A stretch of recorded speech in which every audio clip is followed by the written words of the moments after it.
মানুষ কখনো মানুষকে নয়, তার অবস্থানকে ভালোবাসে। টাকা থাকলে অপরিচিত ব্যক্তিরাও সম্পর্ক তৈরি করে, আর টাকা না থাকলে কাছের মানুষদের সাথেও সম্পর্ক ভেঙে যায়। শূন্য পকেটে বোঝা যায় পৃথিবী কত কঠিন। টাকা থাকলে সম্পর্কগুলো মধুর হয়ে থাকে। একদিন আমিও সফল হব, আর সেই দিনগুলো ভুলে যাব কাছের মানুষগুলোর দেওয়া আঘাতগুলো। টাকা থাকলে পৃথিবী কেনা যায়, আর টাকা না থাকলে পৃথিবী চেনা যায়। মধ্যবিত্ত পরিবারের ছেলে মেয়েদের অনেক আশা অপূর্ণ থেকে যায় টাকার অভাবে। বাবার টাকা না থাকলে আত্মীয়দেরও ব্যবহার ঠিক থাকে না। ইচ্ছেগুলো পূরণ হয় না বলে মন খারাপ করি না, কারণ ভুলে যাই না আমি নিম্নবিত্ত। পকেট ভর্তি টাকা তোমাকে আধুনিকতা শিখাবে, আর খালি পকেট তোমাকে বাস্তবতা চেনাবে। মানুষের গুরুত্ব নির্ভর করে তার আর্থিক পরিস্থিতির উপর। নিম্নবিত্ত মানে স্বাদ আছে, সাধ্য নেই। বিসমিল্লাহির রহমানির রহিম। হ্যালো এভরিওয়ান, আসসালামু আলাইকুম। স্বপ্ন নূরের সংসার থেকে আমি নূর আপনাদেরকে ওয়েলকাম করছি আমার নতুন একটি লাইফস্টাইল ব্লগ ভিডিওতে। কাছে এবং দূরে, দেশ এবং বিদেশে যে যেখান থেকে আমার আজকের ভিডিওটি দেখছেন, আল্লাহ তাআলার অসীম রহমতে আপনারা সবাই ভালো আছেন। আমরাও আলহামদুলিল্লাহ ভালো আছি। ভিডিও শুরুতে আমি আপনাদের কাছে একটা হার্ডলি রিকোয়েস্ট করব, যারা এখনো আমার ভিডিওতে একটি লাইক দেননি, প্লিজ লাইক দিয়ে ভিডিওটা কন্টিনিউ করুন। আপনার ছোট্ট একটি লাইক আমাকে আরও নতুন নতুন ভিডিও মেক করার উৎসাহ যোগায়। সেই সাথে এখনও যদি আমার চ্যানেলটিকে সাবস্ক্রাইব করে না থাকেন, তাহলে প্লিজ সাবস্ক্রাইব করে আমার পরিবারের বন্ধু হয়ে থেকে যেতে পারেন। পাশে থাকা অল অপশনটা অন করে রাখবেন। আমি যখনই ভিডিও আপলোড করব, নোটিফিকেশন পৌঁছে যাবে আপনার কাছে। আপনি আপনার সময় মতো আমার ভিডিওগুলো দেখে নিতে পারবেন। যারা শুরু থেকে আমাকে এভাবে সাপোর্ট দিয়ে যাচ্ছেন, তাদের প্রতি রইল অনেক অনেক দোয়া, সেই সাথে অনেক বেশি কৃতজ্ঞতা। আমার আজকের ভিডিওর কোথাও কোনো অংশ যদি আপনার একটু হলেও ভালো লেগে যায়, তাহলে প্লিজ হার্ডলি রিকোয়েস্ট করব আপনার ফ্রেন্ডস অ্যান্ড ফ্যামিলির সাথে আমার ভিডিও লিঙ্কটা শেয়ার করতে ভুলবেন না। আজকে আপনাদের সাথে প্রথমে আমি বেডরুম থেকে ভিডিও স্টার্ট করেছি। আজকে আপনাদের সাথে শেয়ার করব অল্প আয়ে কিভাবে সুখে থাকা যায়। তো আশা করছি ভিডিওটি আপনাদের ভালো লাগবে। তো অবশ্যই শুরু থেকে শেষ পর্যন্ত আমার সাথেই থাকবেন। আপনার একটু হলেও কোথাও কোনো অংশ আপনার ভালো লাগতে পারে। আমার ঘরের প্রতিটা জিনিস কিন্তু খুবই একদম বলা যায় নর্মাল। তো আমি এদিক সেদিক করে করে প্রতিদিন কিন্তু আপনাদের সাথে আমি আমার ভিডিওগুলো শেয়ার করে থাকি। আমার যা আছে সাদামাটা লাইফস্টাইল, সেটাই আপনাদের সাথে তুলে ধরি। আপনারাও মাশাআল্লাহ অনেক অনেক পছন্দ করেন। তো আমি বলবো, আমাকে যারা সব প্রতিনিয়ত সাপোর্ট করেন, প্রবাস থেকে আমার অনেক আপুরা আমাকে কিন্তু সাপোর্ট করেন, অনেক আপু ভাইয়ারা, তাদের প্রতি রইল অনেক অনেক দোয়া। কারণ হচ্ছে প্রবাসীরা প্রবাস থেকে আমাদের ভিডিওগুলো দেখে আর আমাদেরকে সাপোর্ট করে, এটাই আমাদের জন্য অনেক বেশি। তো আমরা সবাই প্রবাসীদের জন্য দোয়া করব। এখন আপনাদের সাথে শেয়ার করি, এই যে আমি হচ্ছে গত ভিডিওতে দেখেছিলেন বেডশিট চেঞ্জ করেছিলাম। তো ওই বেডশিটটা এখন হচ্ছে আমি ভাঁজ করে নেব সকালবেলা। খুব সকাল সকাল আমি কিন্তু কাপড় চোপড় ভাঁজ করে ফেলি। রোদের থেকে এনেই সাথে সাথে ভাঁজ করলে একদম আয়রনের মতো হয়ে যায়। আর গত 3 দিন আপনাদের সাথে ভিডিও শেয়ার করতে পারিনি, আমার এলাকায় কারেন্ট থাকে না। সেই সাথে হচ্ছে আমি আসলে সময় পাচ্ছি না। সময় বলতে আমি একটু অসুস্থ আছি, এই কারণে হচ্ছে ভিডিও শেয়ার করতে পারিনি আপনাদের সাথে।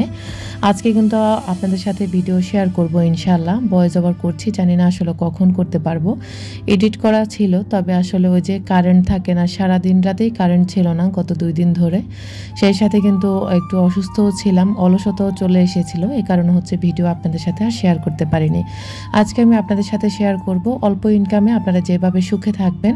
অনেকে হচ্ছে আমাকে বলেন যে আপু তোমার হাজব্যান্ডের কত টাকা ইনকাম। তো আমার হাজব্যান্ডের ইনকামটা আজকে না হয় না বলি, অন্য একদিন আপনাদের সাথে আমি শেয়ার করব। এই যে মনে করেন কাঁচা বাজার যারা করবেন, তারা যদি কয়েক ফ্যামিলি মিলে কারণ বাজার বা যাত্রাবাড়ি থেকে আপনারা বাজার সদাইপাতি আনতে পারেন, তাহলে কিন্তু অনেকাংশে আপনার হচ্ছে টাকাটা বেঁচে যাবে। আর হচ্ছে আমার হাজব্যান্ড কিন্তু এগুলা যাত্রাবাড়ি থেকেই এনেছে। তো আমাদের মোটামুটি শীতকালে সবজি ভালোই খাওয়া পড়ে, কারণ শীতকালে সবজির দামটা একটু রিজনেবল থাকে।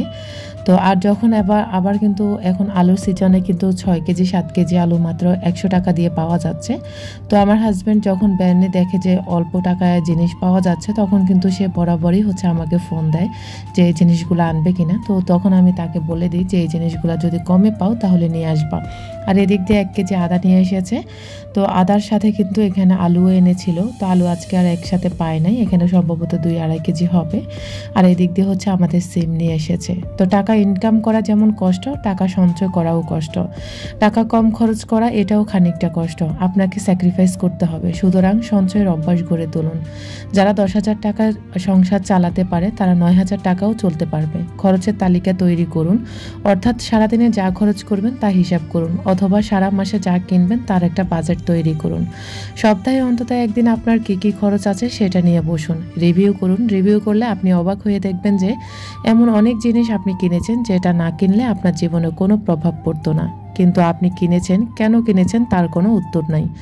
সুতরাং তালিকা তৈরি করুন এবং তালিকাকে ফলো করুন, রিভিউ করুন। অপ্রয়োজনীয় জিনিস যেগুলো কিনেছেন পরবর্তীতে সেটা কেনা থেকে বিরত থাকুন। কোনো সপ্তাহে যদি বেশি খরচ হয়ে যায়, পরের সপ্তাহে সেই খরচ আপনি টেনে ধরুন, দেখবেন অল্প টাকা আপনি সুন্দরভাবে চলতে পারছেন। মৃতব্যয়ী হন, কৃপণ নয়। দেখুন, আপনার কাছে যদি টাকা না থাকে কেউ আপনাকে 5 পয়সা দিয়ে হেল্প করবে না, তাই অল্প খরচের মধ্যে নিজেকে সীমাবদ্ধ রাখুন। খরচের কোনো শেষ নেই। আমার যেমন সামর্থ্য সেই দিকে দৃষ্টি দিয়ে আমি আমার বাজেটটা সাজাবো। আপনার পকেটে 15 টাকা আছে, আপনি আপনার পানির পিপাসা ধরছে, তৃষ্ণা বুক ফেটে যাচ্ছে, আপনি পানিটা কিনছেন না, এটাকে কৃপণতা বলে। ওই সময়টা আপনি পানিটা কিনবেন, কারণ এটা আপনার দরকার। বিনোদনের জন্য কম খরচের বিকল্প খুঁজুন। সপ্তাহে কিংবা মাসে আপনি চাইলে বাচ্চাদের এবং কি পরিবারের সবাই মিলে রেস্টুরেন্টে খেতে পারেন, কিন্তু রেস্টুরেন্টের হিসাবটা অনেক হয়ে যায়। সেটা কিন্তু আমাদের নিম্নবিত্ত এবং মধ্যবিত্ত সবারই হিসাব রাখতে হবে। আপনি ওই রেস্টুরেন্টের স্বাদটা নেওয়ার জন্য বাসায় কিন্তু কিছু আপনাদের রুচি অনুযায়ী তৈরি করে খেতে পারেন পরিবারের সবাই মিলে। যেখানে গিয়ে আপনি 2,000 টাকা শেষ করবেন, সেখানে আপনি বাসায় বসে অনায়াসে বিন্দাস পেট ভরে আপনার মনের মতো করে আপনি একটা নাস্তা তৈরি করে, কিংবা আপনার 5 থেকে 600 টাকার ভিতরে বা 3 থেকে 400 টাকার ভিতরে অনায়াসে আপনারা খেতে পারবেন। তো আসলে এসব দিকগুলো যদি আমরা একটু ফলো করে চলি, তাহলে কিন্তু অল্প ইনকামে সংসার চালানো কোনো ব্যাপার না। আমি এই ঢাকা শহরে কিন্তু এই ধরনের নিয়মগুলো মেনে কিন্তু আজও আমি আমার 2 বাচ্চা নিয়ে আমরা হাজব্যান্ড ওয়াইফ ঢাকা শহরে টিকে আছি। যখন যেই সিজনে ধরেন আমি টমেটো শীত ছাড়া খাই না, তারপরও এইবার হচ্ছে মাছ এনেছিল, এই কারণে আমি প্রায় আধা কেজি টমেটো এনেছিলাম। তাছাড়া আমরা হচ্ছে শীতের সিজন ছাড়া কখনো আমরা টমেটো কিনি না, কারণ টমেটোর অনেক বেশি দাম। এই কারণে আমরা হচ্ছে যখন দামটা একটু কমে তখন কিনে আমরা হচ্ছে টমেটো খাই। তো এই দিকগুলো যদি আপনারা ফলো করেন, অবশ্যই আপনারা অল্প ইনকামেও অনেক অনেক সুখে থাকতে পারবেন, সেই সাথে আপনাদের চাহিদাগুলোও মেটাতে পারবেন। এখন চলুন আপনাদের সাথে আমি আমার বেডশিট সম্পর্কে কিছু আলোচনা করি। এখানে একটা বেডশিট দেখতে পেলেন, আমার যেটা বিছানো ওইটার ডিজাইনে সেম, শুধুমাত্র কালারটা ভিন্ন, খয়েরি ফুল। একজন আপু হচ্ছে আমার এলাকা থেকে হচ্ছে আমাকে অর্ডার করেছিলেন, তো ওটা আরফানে দিয়ে এসেছে। আর আপুটা কি করেছে লাস্টে আপনারা দেখতে পাবেন। তো এদিক দিয়ে হচ্ছে এই বেডশিটের এই বালিশের কাভারটাতে একটু সমস্যা আছে, মানে সুতাটা হালকা একটু ফাঁকা। তো এটা কিন্তু আমি ওই আপুটাকে দেইনি। আপু হচ্ছে ছবি দিয়েছিলেন যে আপু এই বেডশিটটা আছে কিনা। তো আমি বলেছি যে আপু এটা আছে, এটাতে এই সমস্যা, আপনি নিতে পারেন, তবে আমি একটু দাম কমিয়ে রাখবো। তো আপু হচ্ছে বলেছে ঠিক আছে। সেই সাথে আপু কিন্তু এই রেড কালারের বেডশিটটাও নিয়েছে আর হোয়াইট কালারের এই বেডশিটটা নিয়েছে, দুইটা একসাথে নিয়েছে। ধামরাইতে যাবে এটা। তো আপনারা যারা বেডশিট নিতে চান তারা অবশ্যই হচ্ছে আমার স্ক্রিনে দেওয়া নম্বরে যোগাযোগ করবেন, বা আমার চ্যানেলেও কিন্তু নম্বর দেওয়া আছে। আর এখানে 2টা বেডশিট আছে অবশিষ্ট, এগুলো কিন্তু একদম ডিসকাউন্ট প্রাইসে আমি দিয়ে দিব। যেসব আপনারা নিতে চান অবশ্যই দ্রুত হচ্ছে আপনারা আমার সাথে যোগাযোগ করুন। এগুলো রেগুলার প্রাইস ছিল 1200 টাকা, যারা নেবেন এখন হচ্ছে 1150 টাকায় পাবেন। আর যদি 2টা একসাথে নেন তাহলে ডেলিভারি চার্জ আপনারা ফ্রি পাবেন। যেসব আপনারা নিতে চান দ্রুত হচ্ছে আপনারা অর্ডারটি কনফার্ম করতে পারেন। তো ডিসকাউন্টে জিনিস কেনাকাটাও করলে অনেক সময় আপনার সংসারের থেকে অনেক টাকা বেঁচে যায়। যখন সেলে বিক্রি করা হয় তখন আপনারা চেষ্টা করবেন তখন হচ্ছে কেনাকাটাগুলো করতে, দেখবেন সংসারের অর্ধেক খরচ আপনি কমিয়ে ফেলতে পারবেন। এখন ওই যে আমার এলাকা থেকে যে আপুটা হচ্ছে বেডশিট নিয়েছিল আমার থেকে, সেই আপুটা হচ্ছে আরফানকে এই জিনিসগুলো গিফট করেছে। তো আপু হচ্ছে এটা ডেলিভারি বয়ের মাধ্যমে নেয় নাই, আরফান নিয়ে দিয়ে এসেছিল। আরফানকে একটা কেক নিয়ে দিয়েছে, সাথে 2টা মিস্টার টুইস্ট চিপস দিয়েছে, আর সাথে হচ্ছে চকো চ্যাম্প এক প্যাকেট। আমি কিন্তু আপুর কাছে কোনো ডেলিভারি চার্জ চাইনি, কারণ হচ্ছে যেহেতু আরফান নিয়ে দিয়ে আসতেছে, তো এখানে আসলে ডেলিভারি চাওয়াটা আমার কাছে কেমন জানি লেগেছিল। তা আপু হচ্ছে এগুলো আরফান আরাফের জন্য কিনে দিয়েছে। আপু আপনাকে অনেক অনেক ধন্যবাদ, সেই সাথে অনেক অনেক ভালোবাসা এবং দোয়া আপনার পরিবারের জন্য।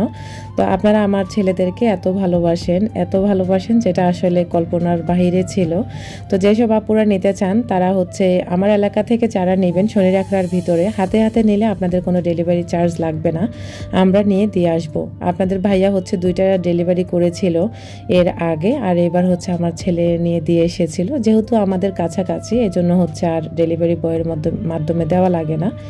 এদিক দিয়ে এখন চলে এসেছি, আমি রান্না বান্না করব, সেই সাথে হচ্ছে হলুদ বাটবো আর হচ্ছে নিম পাতা বাটবো। যদি ওগুলা বেটে আমি রেখে দিয়েছি, আজও আমি ওগুলা কাজে লাগাতে পারিনি। তো আমি ওই যে আপনাদেরকে বললাম যারা হচ্ছে অল্প টাকাতে মানে সংসার চালাতে চান, যখন অফারে জিনিস সেল হবে তখন কিন্তু আপনারা দ্রুত কিনে নেবেন, কারণ তখন ওই সেলে আপনি 50 টাকা 100 টাকা বা 200 টাকার কমও পাবেন, যেটা কিন্তু আপনার খুবই প্রয়োজন বা আপনার পছন্দের একটা জিনিস। তো ওইগুলো কিন্তু আপনারা ছোট ছোট দিকগুলো ফলো করলে কিন্তু সব কিছু সংসারকে মানে সব কিছু মানে সুন্দরভাবে মেনটেন করা যায়। আমি আমার হাজব্যান্ডের সাথে কিন্তু এসবগুলো আলোচনা করে থাকি, যেহেতু আমাদের খুবই অল্প ইনকাম। তো ওই অল্প ইনকাম থেকে কিন্তু ছোট ছোট এই স্যাক্রিফাইসগুলো যদি না করা হয় বা হিসাবগুলো যদি না মানা হয়, তাহলে দেখবেন আপনি আসলে মানে একদম বলা যায় দেউলিয়ার পথে হয়ে যাবে, এরকম একটা অবস্থা। তো সবচেয়ে মজার ব্যাপার হলো আমি আসলে আমরা নিজেরাও সঞ্চয় করতে পারি না। এত এত অল্প ইনকাম থেকে কিভাবে সঞ্চয় করব বলেন। তারপরও ওই যে হিসাব করে কিন্তু সংসারটা তো সুন্দর মতো চালাতে পারতেছি, এটাই আলহামদুলিল্লাহ, এটাই আমি আল্লাহর কাছে শুকরিয়া আদায় করি। কারণ হচ্ছে আমার হাজব্যান্ডের এমন এমন সময় আসে যখন পকেটে একটা টাকা থাকে না, তখন কিন্তু কাছের মানুষগুলাকেও কাছে পাই না, যেটা একদম বিশ্বাস করবেন। আমার ছেলেরা হাজব্যান্ড যখন অসুস্থ হয় তখন মনে হয় আল্লাহ ছাড়া আমি কাউকে কাছে পাই না। তো তখন কিন্তু ছোট ছোট জিনিসগুলো অ্যাপ্লাই করে কিন্তু আমি আমার সংসার, আমার বাচ্চাদের চিকিৎসা খরচও চালাই, বা হচ্ছে সংসারটাও যেভাবে হোক আলহামদুলিল্লাহ আল্লাহ তো চালাচ্ছেন, চলতেছে। তো এদিক দিয়ে হচ্ছে আমি নিম পাতাও বেটে নিয়েছি। নিম পাতা হচ্ছে আমি আসলে নিম পাতা আর মেহেদি হলুদ বেটেছিলাম, একটু প্রয়োজন ছিল, তো আপনাদের সাথে আমি শেয়ার করবো হয়তো বা নেক্সট ভিডিওতে যদি পারি আর কি। তো বেটে নিয়েছি, বেটে ফ্রিজে রেখে দিয়েছি, আজও কোনো কাজে লাগাতে পারিনি। আমি কিন্তু মোটামুটি এখন অসুস্থ, প্রচণ্ড লেভেলের মাথা ব্যথা করতেছে। আপনারা আমাকে এত জ্বালাচ্ছেন যে আপু ভিডিও দিচ্ছেন না কেন। তো ভিডিও আসলে আপনাদের ভালোবাসার টানেই দিতে হয়, যদিও ভিডিও করার ইচ্ছা থাকলেও মানে শক্তিটা নাই আর কি আপনাদের সাথে পর্যন্ত শেয়ার করার। এদিক দিয়ে হচ্ছে আদাগুলা ওই যে দেখেছেন না যে আদা এনেছিল, তো ওই আদাগুলা কাটতে বসেছি, পরে দেখলাম যে আদাগুলার আসলে রস বের হয়ে যাচ্ছে। তো তখন আমি চিন্তা করলাম এগুলাকে আস্তই ধুয়ে ফেলি। অনেক সময় অনেক আপুরা হচ্ছে আমাকে বলেন যে আপু সবজি কাটার আগে কিন্তু আপনি ভালো করে ওয়াশ করে তারপরে সবজি কাটবেন। সবজি যদি না ধুয়ে কাটা হয় সেক্ষেত্রে কিন্তু সবজির থেকে সত্যি কথা ভিটামিন চলে যায়। এই কারণে আমিও চিন্তা করলাম সবজি হোক যেই কোনো মশলা জাতীয় হোক, এখন থেকে আমি ভালো করে ওয়াশ করে তারপরে হচ্ছে কাটবো। আর আদা কিন্তু আপনারা মানে ব্লেন্ডার করার আগে কিন্তু ছিলতে হবে না, আদা আপনারা এভাবে ভালো করে ওয়াশ করে কেটে নেবেন। আমি আসলে এটা শিখেছি আমার এই বাসাতে আসার আগে, যে বাসায় ছিলাম ওই বাসার বাড়িয়ালিকে দেখেছিলাম এভাবে চামড়া সহ আদা কাটতে, কিন্তু আমি এটা কখনো আগে অ্যাপ্লাই করতাম না। তো আসলে অনেক মানুষ থেকে অনেক কিছু শেখা যায়, আর আমরা যে আপনাদেরকে সব কিছু শিখাই তাও না, আপনারাও কিন্তু আমাকে অনেক কিছু শিখিয়েছেন, যেটা আমি জানতাম না, এটা অনেক আপুরা কমেন্টের মাধ্যমে জানান। আসলে এটা হচ্ছে ভালোবাসা বা হচ্ছে আন্তরিকতা, আমি বলবো আমরা আসলে ভুলের ঊর্ধ্বে নয়। তো আজকের মতো এখানেই বিদায় নিচ্ছি, আল্লাহ হাফেজ।